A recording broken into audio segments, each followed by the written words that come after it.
صرف بیٹی ہی باپ کی وراثت کی حقدار نہیں ہوتی، بیوی بھی حقدار ہوتی ہے، بیوی کا بھی اللہ نے حق رکھا ہے۔ ابو بکر اگر فدق کی وراثت کو بانٹتے، جہاں فاطمہ الزہرا کو ملتا ابو بکر کی بیٹی عائشہ کو بھی ملتا، عمر اگر اس کو بانٹتے جہاں فاطمہ الزہرا کو ملتا وہاں حفصہ کو بھی ملتا، وگرنہ تم یہ سمجھتے ہو حق مارا گیا۔ اگر حق پیارے نبی کی بیٹی کا مارا گیا تو انہوں نے اپنی بیٹیوں کو بھی تو مارا، اپنی بیٹیوں کو تو نہیں دیا۔ اما فاطمہ نے حق لینے کا سوال کیا، ابو بکر نے جواب دیا، فاطمہ تیرے والد مکرم اور میرے پاک پیغمبر کا فیصلہ ہے کہ میری وراثت تقسیم نہیں ہوگی۔ یہ آپ کو بھی پتا ہے، آپ کے خامد حضرت علی المرتضیٰ کو بھی پتا ہے، اور ہمیں بھی حضور یہی فیصلہ سنا کر گئے ہیں۔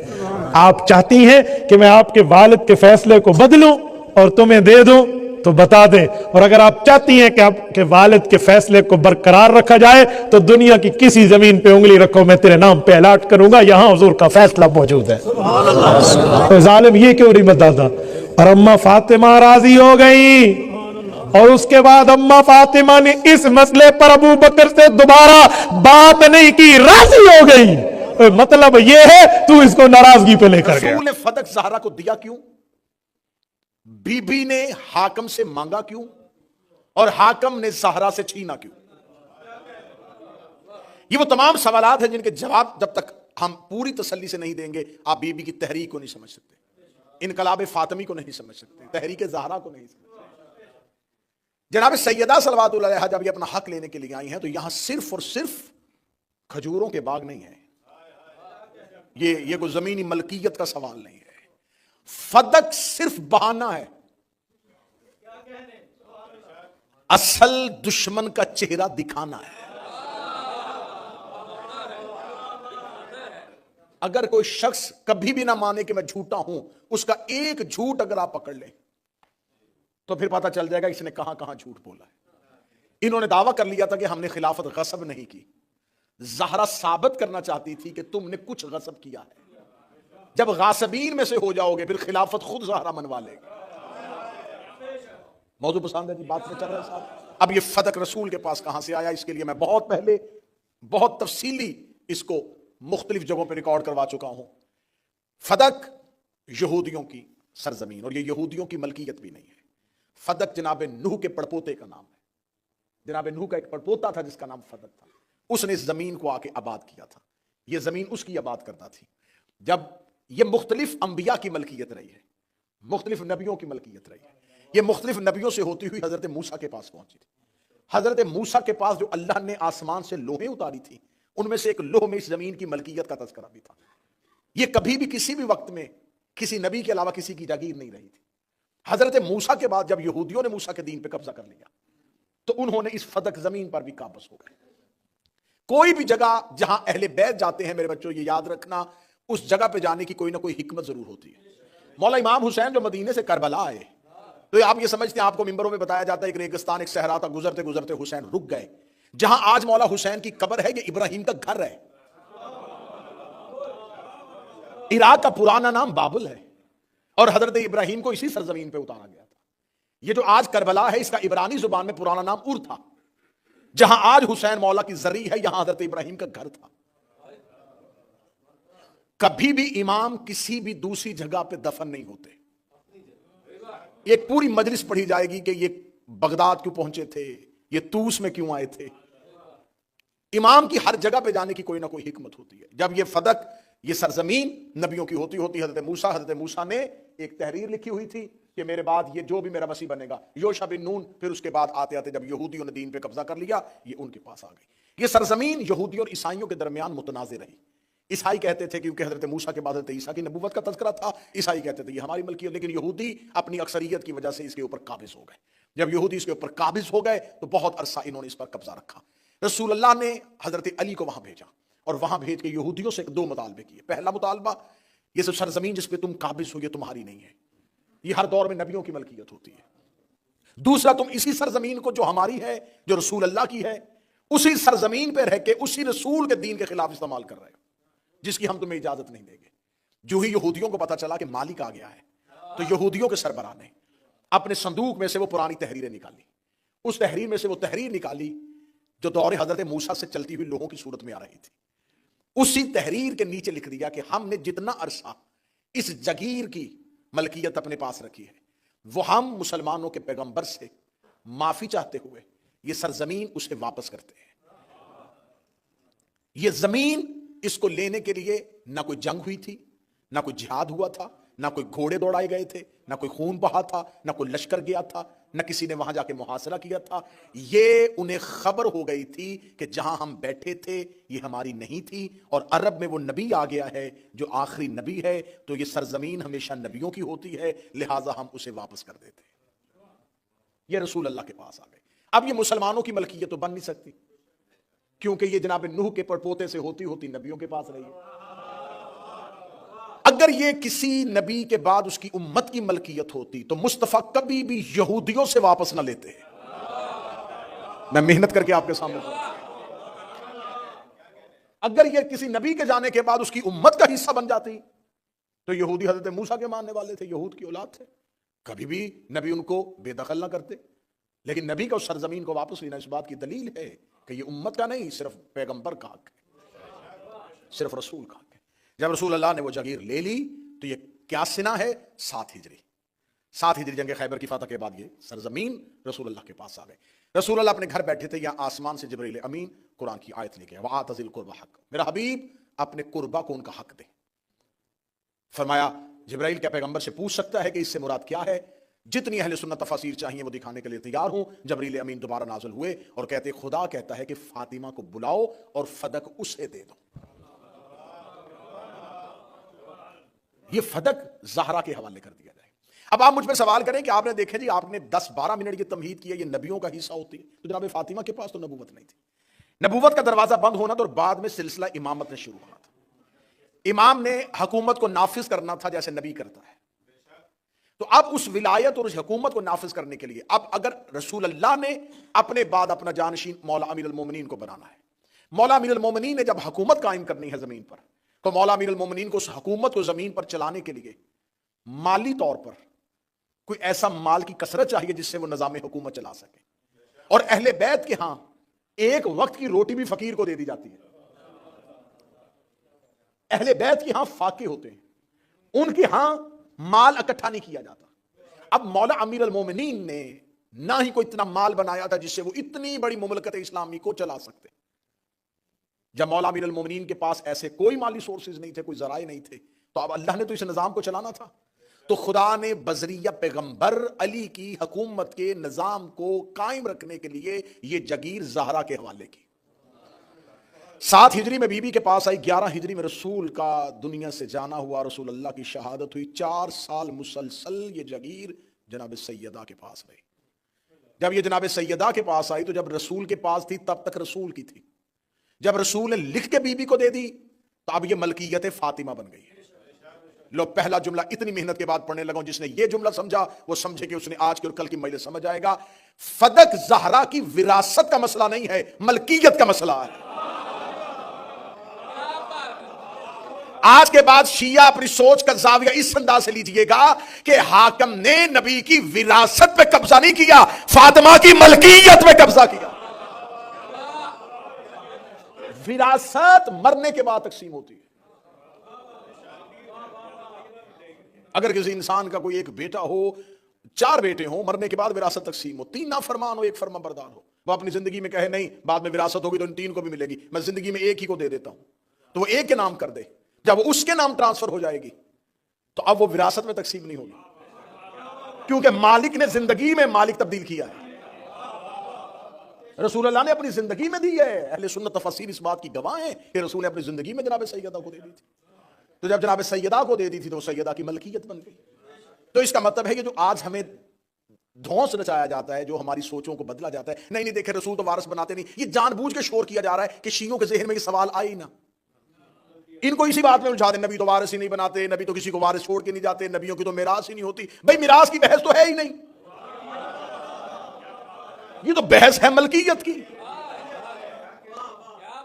وراثت میں گواہ مانگے جا سکتے ہیں. کہاں بیٹھے ہوئے ہیں صاحبان آپ؟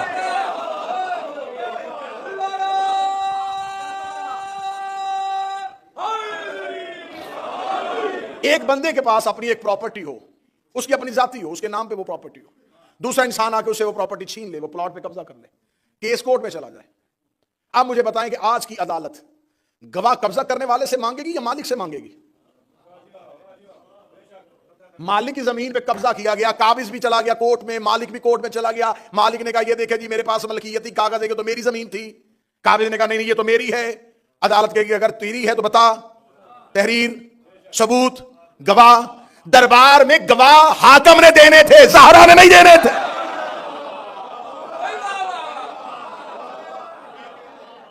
سارا کیس بدلا جا رہا ہے.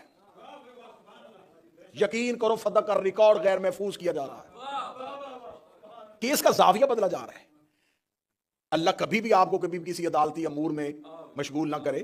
میری زندگی گزر گئی عدالتی امور میں, تو ہمیشہ ہوشیار وکیل جب دیکھتا ہے نا میں کیس ہار رہا ہوں, تو وہ کام کیا کرتا ہے, وہ کیس کا زاویہ تبدیل کرتا ہے, مرکزی نقطے سے بار بار جج کا ذہن ہٹاتا ہے. جی قتل بعد میں بحث ہوگی کہ کس نے کیا تھا, یہ ہمیں بتایا جائے کہ اس گلی میں رہنے والے جو لوگ ہیں ان کے بیان کہاں ہیں. یہ جو ایک نیا کرایہ دار اس گلی میں آیا ہے یہ کب آیا تھا؟ اب وہ قاتل سے ذہن ہٹ کے ادھر چلا جاتا ہے. یہ ہوشیار وکیلوں کا طریقہ کار ہے کہ جب دیکھیں کہ اب ہاتھ میں کچھ نہیں رہا, کیس کا رخ بدلو. تاریخ میں یہی ہوا, جب ان کے پاس کچھ نہ رہا انہوں نے مقدمے کا رخ ہی بدل دیا. گواہ کیوں نہیں دیے تھے؟ میراث تو نبیوں کی ہوتی نہیں. بھائی کس بات کی بحث کر رہے ہو؟ تمہاری تفاسیر لکھ رہی ہیں کہ جب یہ آیت آئی رسول نے فتح بی بی کو دے دیا تھا, ہبا کر دیا تھا, ان کی ملکیت بن گیا. جب ان کی ملکیت بن گیا تھا تو اب جناب زہرا مالکن کی حیثیت سے گئی ہے دربار میں. زہرا کا مقدمہ بطور سوالی نہیں ہے, مالک کی حیثیت سے گئی. اور اب جب بی بی کو پتا چل گیا کہ انہوں نے میری جگیر سے میرے عامل کو اٹھا دیا ہے اور یہ گورنمنٹ کے کسٹڈی میں آ گئی ہے اور گورنمنٹ نے وہاں پہ اپنے لوگ بٹھا دیے ہیں, تو جب بی بی کو یہ خبر پہنچی تو کیا کرنا چاہیے تھا رسول کی بیٹی کو؟ رسول کی بیٹی تھی, اپنے کسی غلام کو کہتی کہ خلیفہ کو کہے کہ آج شام کو میرے گھر آئے اور مجھ سے ملے اور مجھے بتائے کہ میری جگیر پہ قبضہ کیوں کیا. کر سکتی تھی. بی بی نے اسے گھر نہیں بلایا. یہ بی بی کا ذاتی کام تھا, اس کے ساتھ امت کا کوئی تعلق نہیں تھا. چلو اسے نہیں بلایا تھا تو بی بی اس کے گھر تشریف لے جاتی, جا کے بیٹھ کے بات کرتے کہ تم نے کیوں قبضہ کیا. زہرا نہ اسے بلا رہی ہیں نہ اس کے گھر جا رہے ہیں. سیدہ نے انتخاب کیا دربار کا, گئی بھی اس وقت جب مسجد نبوی کھچا کھچ بھری ہوئی.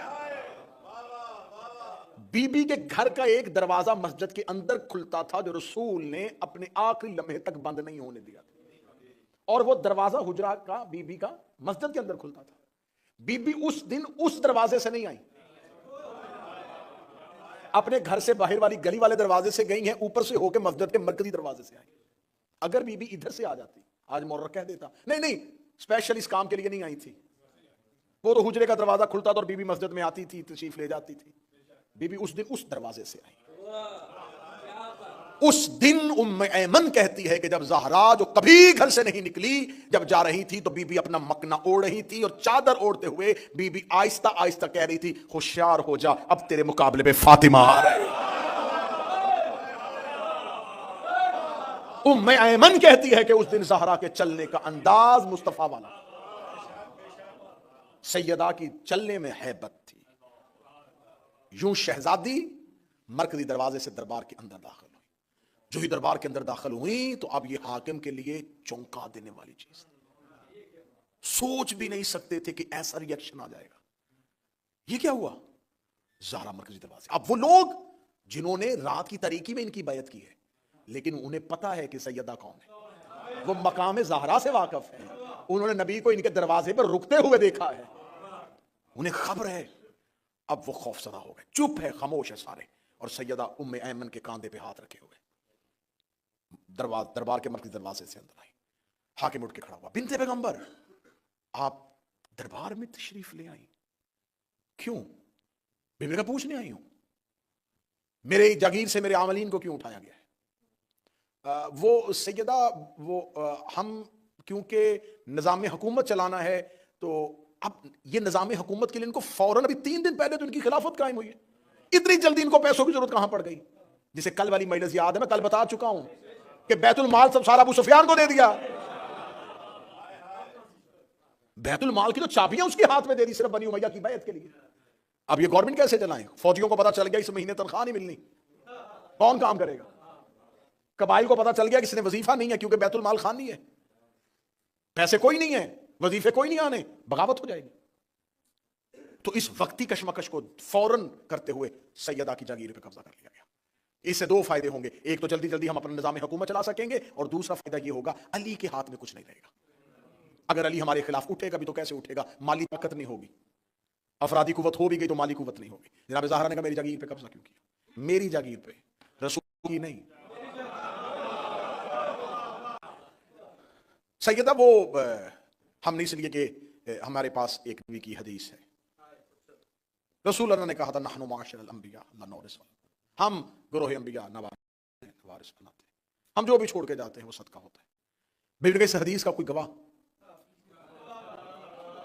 میں پوری ذمہ داری کے ساتھ یہ بیان ریکارڈ کروا رہا ہوں، یہ بات صرف حسینیہ میں روز کہہ رہا ہوں، اس امام بارگاہ تک نہیں، پتہ نہیں مجھے اس آواز کی باز گشت کہاں کہاں سنائی دے گی، کہاں کہاں مجھے اپنے ان الفاظ کو پھر دوبارہ ثابت کرنا پڑے گا۔ جناب سیدہ نے جب یہ جملہ کہا، تاریخ اسلام کی قبلہ ترابی صاحب، یہ واحد حدیث ہے جس کا واحد راوی ہے، ایک راوی ہے، صرف ایک، جو کہہ رہا ہے صرف وہی ہے، اس کے علاوہ اس حدیث کا کوئی گواہ نہیں۔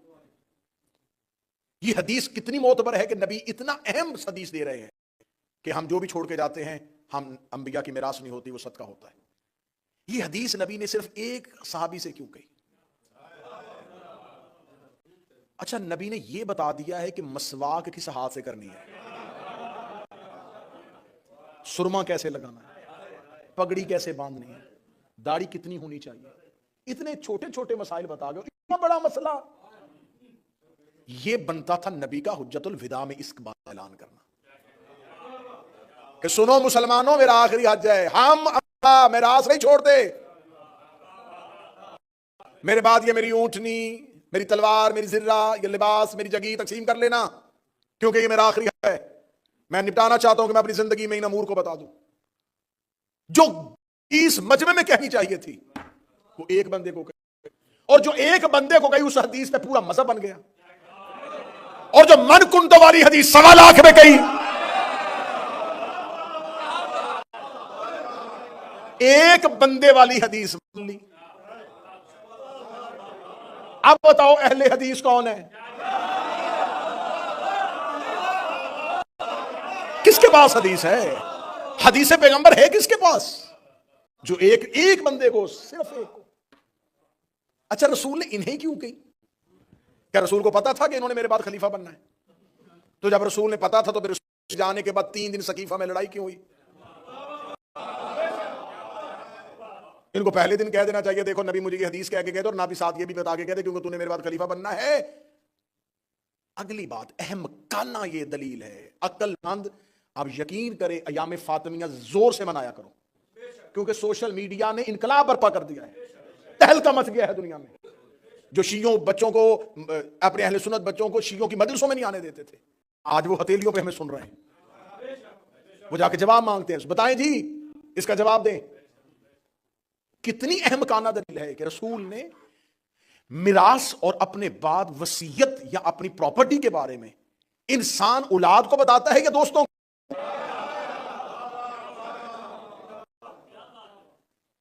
یہ کبھی ہوا ہے کہ بندہ گھر میں کسی بھی کچھ نہ بتائے اور باہر جا کے دوستوں کو ہوٹل پہ ملا کے کہے میں تمہیں بتانا چاہتا تھا کہ میرے بعد میری پراپرٹی کا یہ کام کرنا تم نے؟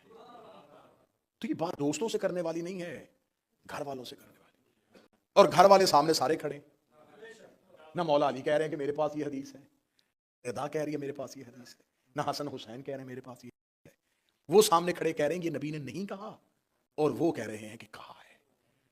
اب میرا اہل سنت بھائی، میں بار بار کہہ رہا ہوں، کسی چند شخصیتوں کو بچانے کے لیے تم نے اپنی آخرت بھی قبول کر دی ہے، تم نے جنت بھی داؤ پہ لگا دی ہے، تم نے اپنے اعمال بھی ختم کروا دیے ہیں۔ کڑوا گھونٹ ہے، بھر لو، تھوڑی سی تکلیف ہوگی سہ لو، صرف یہی ہوگی نا کہ انہیں تو ہم مانتے، یہ ایسے نکلے، کچھ نہیں ہوتا، تم تو بچ جاؤ گے، تمہارا حشر تو آسان ہو جائے گا، انہوں نے قبر میں نہیں آنا، یہ دن اپنے اعمال کا جواب خود دیں گے. مجھے صرف اتنا بتاؤ کہ ادھر نبی کے 4 خاندان اور نبی کے فیملی کے ممبرز کھڑے کہہ رہے ہیں کہ نبی نے یہ نہیں کہا. ایک بندہ کھڑا کہہ رہا ہے کہ کہا ہے. اب بتاؤ قرآن سے کہا ہے یا انہیں کہا؟ بی بی نے زمانہ جاہلیت کی باتیں کر کے ذرا بتایا. تشریحات اسلام خلیفہ وقت کے سامنے کر کے خود کو اسلام کا وارث بنایا.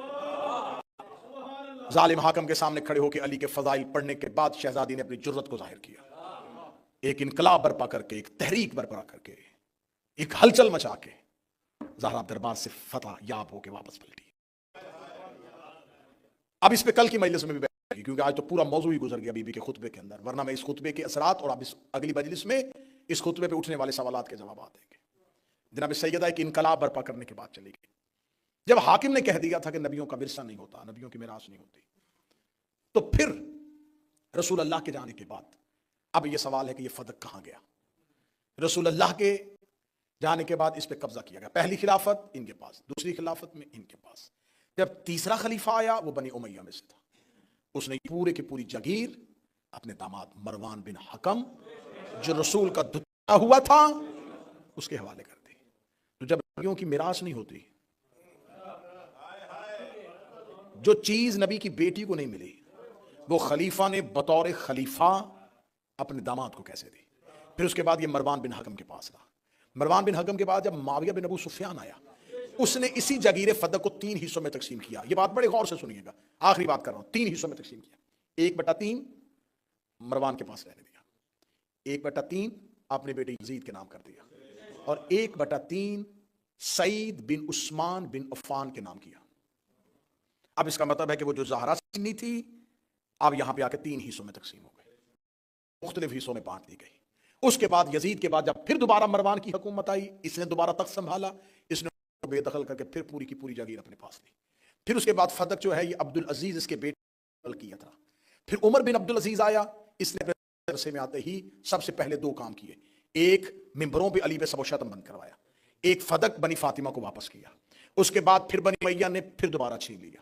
پھر اس کے بعد جب تک بنی امیہ رہے یہ فدق بنی امیہ کے پاس رہا.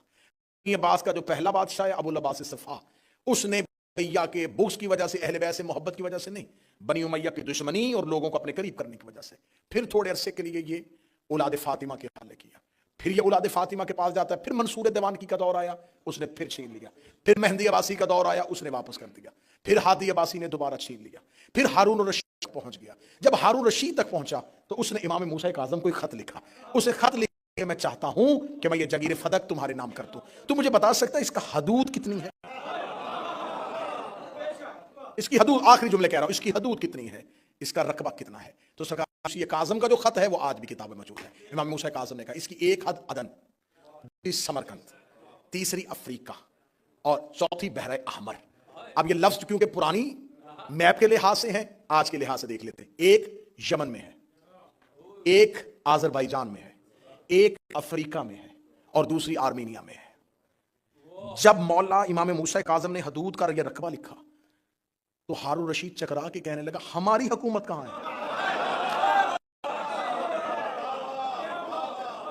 میں محنت آپ تک پہنچا رہا ہوں, میں نے وقت ضائع نہیں کیا, میں نے لمحہ ضائع نہیں کیا, میں نے مجمع سے ہاتھ نہیں اٹھوائے, میں نے نعرے کی زحمت نہیں دی, میں نے مجمع آگے پیچھے نہیں کیا. صرف میں جیسے نمازی نماز پڑھتا ہے میں یہ حقائق آپ تک پہنچا رہا ہوں.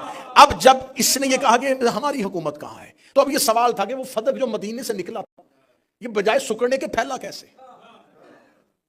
اب اس وقت فدق کدھر ہے؟ ایک شخص نے مجھے کہا کہ مجھے کاروبار کرنے کے لیے کچھ بھی نہیں ہے میرے پاس, مجھے 10,000 دے دے.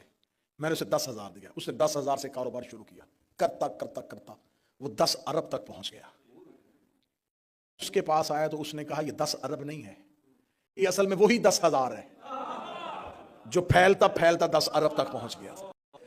جب فتوحات اسلامیہ ہوتی گئی تو خلیفہ نے کہا تھا کہ ہم نے اس کو قبضہ اس لیے کیا ہے تاکہ ہم اس سے جنگی استعمال کے لیے ہتھیار لیں گے, آلات استعمال کریں گے. تو یہ جہاں جہاں اسلام پھیلتا گیا, کیونکہ جس جگیر سے مال لے کے جا رہے تھے وہ تو زہرا کی جگیر تھی, یہ پھیلتا پھیلتا پھیل گیا. آج دنیا میں 53 اسلامی ملک راسی ہیں, سارے ہی زہرا کی جاگیر ہے. جہاں جہاں عائلہ پہنچا ہے وہ زہرا کی جاگیر.